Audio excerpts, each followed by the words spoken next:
Manager before the captain, Harry, if that's all right. No worries. We saw everybody training there today. Is everybody fit, though? Is everybody available for selection? Well, got to be checked post-training and one or two bumps and bruises, so we'll assess over the rest of the day. But as you said, everybody was on the training pitch, so that was definitely a good sign. You had some concerns over Phil Foden, though, after he came back from COVID. Mm-hmm. Thought this might be a game too far for him. What's the prognosis now? Well, we've got to chat with our physical performance guys and our medical team, really, because he's back into training, but there's a reality of how much conditioning he's had over the last 3 weeks and what our expectation of him could be. So we'll do that as the day progresses. In terms of team selection, what's the priority here? Is it progression in the Nations League after a difficult start, or with only 3 games to go before the World Cup, do you still want to try out some new faces and experiment a little bit? Well, win the game first of all, but as you're aware, throughout this period, I've got several different objectives that I'm trying to achieve, and we've got players who are fresh, and that could be important. The squad is important. There's definitely some things we want and need to see. We've got a different sort of tactical challenge tomorrow, which every team in the group and lots of other teams around Europe are finding difficult against Hungary. They're a good side, and so there's a lot for us to take from the game, and it's very important that our approach. I have to say, this group of players have been incredible. You know, their mentality, their desire to play for England, to work every day on the training pitch, to get better. We're very fortunate to have a group who are as committed as they are. Harry, if we can turn to you. The manager has said that England are too reliant on you and Raheem Sterling as well to get England's goals. Why do you think that is? Well, look, I mean, I think if you look over the last 2-3 years, I think we've definitely had goals in different areas in terms of set plays, defenders getting goals, midfielders picking up with goals. But I think in any team, any top team, you're going to have probably a main striker that gets the majority of the goals, a main attacking winger, or who's going to get some goals. But yeah, look, I'm sure every lad that puts on an England shirt wants to go out there and score and wants to get assists and affect the game. So I guess the most important thing is the mentality of having that hunger to go and get those goals, and and that's kind of what I always kind of talk to my teammates about getting in the box, getting in back posts, midfield runners getting in there, set plays are really important. And I think going into major tournament football, I think we've done that pretty well. So, but look, of course we're still learning, we're still improving, and like I said, the boys are eager to score as many goals as possible and help the team out. Talking about other people getting goals, a certain Erling Haaland has completed his move to Manchester City today. Liverpool are closing in on Darwin Núñez as well. Do you expect the battle for the Golden Boot to be a little bit tougher next season? Look, I think the battle for the Golden Boot is always tough. You know, the Premier League has produced some top strikers around the world for a number of years now. And yeah, look, every season I've been playing, it's always been a tough battle to win that Golden Boot, and it's no different. You know, you expect the top strikers to want to play in the Premier League, and like I say, with those 2 new signings, that's going to be the case. So I think it helps me as a player to have good competition. You know, it drives me to improve and get better. So for sure, yeah, I look forward to the challenge. You've always compared yourself, haven't you, to the very best, both on domestic level and internationally. I remember we've spoken to you before about the impact that Messi and Ronaldo have had for their nations, for example. So will you look at Haaland now and say, there's a target there, I want to match his numbers, I want to beat his numbers? Well, look, I think I try and focus on myself to begin with. You know, going into any season, I have things I want to achieve and goals I want to reach, and I try not to focus too much on other players in that aspect. You know, I can't control what they do, but what I will do is continue to work hard and improve, and obviously after this game have a nice break, but then look forward to what will be a tough pre-season, I'm sure, and get ready for the new season as I have done for the last 7-8 years now. Good man, thank you. Thanks, Rob. Alex?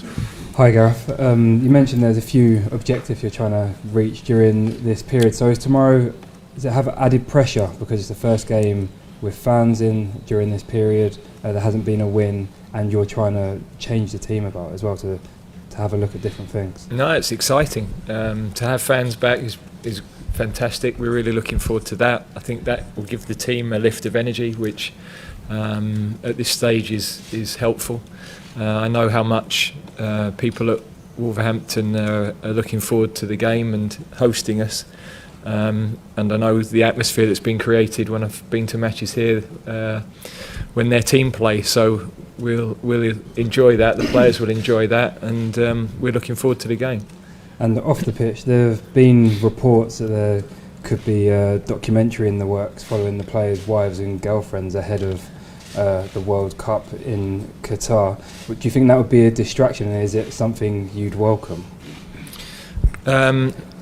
Well, not my cup of tea, really, but I'd be surprised if the group of players we've got would have interest in that, because they've wanted to focus on the football. I think the focus in Russia and last summer was all about the players and everything that they do, and we've never had any issues. We like to involve the families. We think it's important that the players' partners and their I actually think the term's quite disrespectful, really, wags. It's their partners and family, so I don't like the term. But I think we've been, we want them to feel welcome. We invite them into the hotel when we could in Russia. Mums, dads, kids. It's a great feel when you've got the kids in, especially. It changes the dynamic of the hotel. We couldn't do that last year because of COVID, yeah, it's one big family, so I think everybody recognises that part of what we do has been very good over the last couple of years. And looking ahead to Qatar, in the last international break, the players had a briefing where they were learning about potential social issues they'd been asked about and faced, and they were going to have a think about if they were going to make a stand or not. Are they any closer to coming to a decision on what they might do? Well, they're making a stand every time they speak.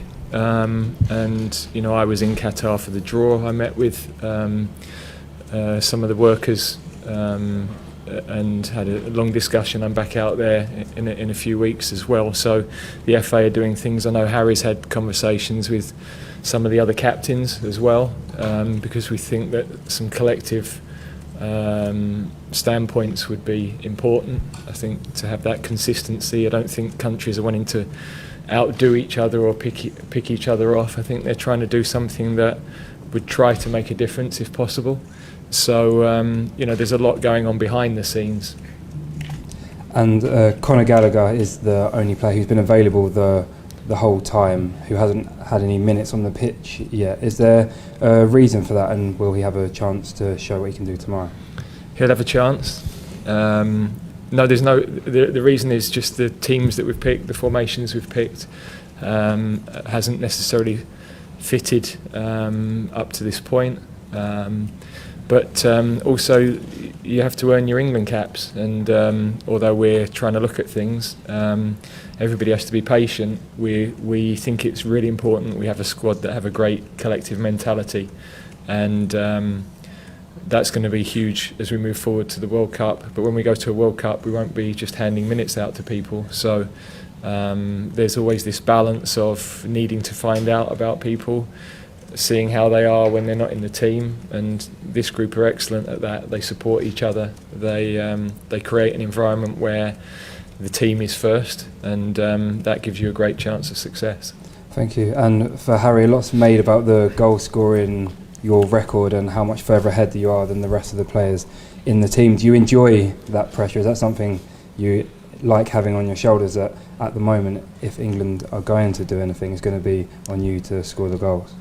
Yeah, I think as a striker, of course, you have that expectation on yourself. I think the team have a little bit of expectation on you as well to produce, But yeah, I enjoy it. I enjoy scoring goals for sure. I enjoy winning games. So that's the most important thing. I'd always try and do my best to help the team in whatever aspect it is, whether it's goals, assists, defending, set plays. And that's what I try and focus on every game. And, there's no pressure from the other players in terms of making me feel nervous about scoring goals or anything like that. You know, I go out there. We all know our responsibilities and our jobs, and you know, I try and take that responsibility as one of the experienced players. And I just enjoy scoring goals. James. Gareth. Hi. Sorry. It felt like going into the Euros, you had any number of attacking options. You had Greenwood coming through, Rashford as well. Do you feel like you've got fewer options now?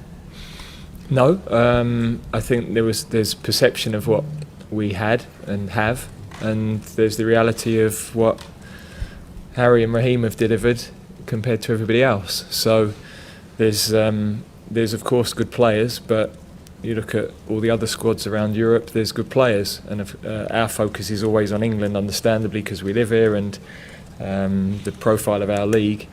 But there's a lot of clubs searching around Europe for players this summer, and ours have still got steps to take. You know, we all have. That's the challenge for us. So I'm really happy with the options we've got. We've been able to refresh people. For someone like Jack to come in the game in Germany and Jared to have the impact they did, that gives you an indication of the depth we've got. We've obviously not been able to have Phil this time up to now, so there's still some players that can really make a difference in games, and there's a good competition. What do you want to see from Rashford, who was a very key player for a long time, and from Sancho, who there was so big hopes for? I think I've, my focus is on the players that are here now, and I think whenever there's a question about Manchester United, it lands in their lap and becomes a bigger deal than anything else. So that's for them to deal with every player. If they're playing well with their club, then they're going to be in our consideration. Simple as that. And I think there's lots of players will have that ambition of being in the squad for Qatar. We have got that competition, and it's a great challenge for all of them to look forward to. Okay, any further questions? Put that back there.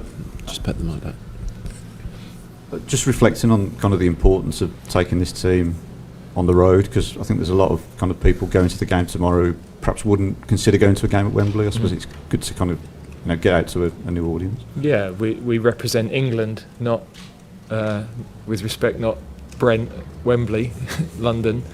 I live in the north, I've lived in the Midlands, I've lived in the south, I've worked in the northeast. We're proud football people in every region in our country, so when they get the chance to walk down the road and see the England team play, that's very special. And when we've taken the team on the road, the support we've had has been unbelievable, and has added an extra edge to our games. So we're really looking forward to feeling that tomorrow. And just one more. You mentioned you're aware of the excitement that people in Wolverhampton have. How were you aware? How has that kind of manifested? Because I know you've been here for the last few days. Yeah, well, when I've been to games in the lead up, basically walking into the stadium and in the streets nearby, people have been talking about it, looking forward to it. When I've been in the ground, they've been talking about it. So you can see that excitement and that enthusiasm's been there, and that's great. It's a reminder of what the team can do. And even when we were driving to the game the other day, there were people coming out to wave to the buses and stuff like that. So you could feel that energy. Thank you. Okay, guys, we'll end it there. Thank you very much. Okay.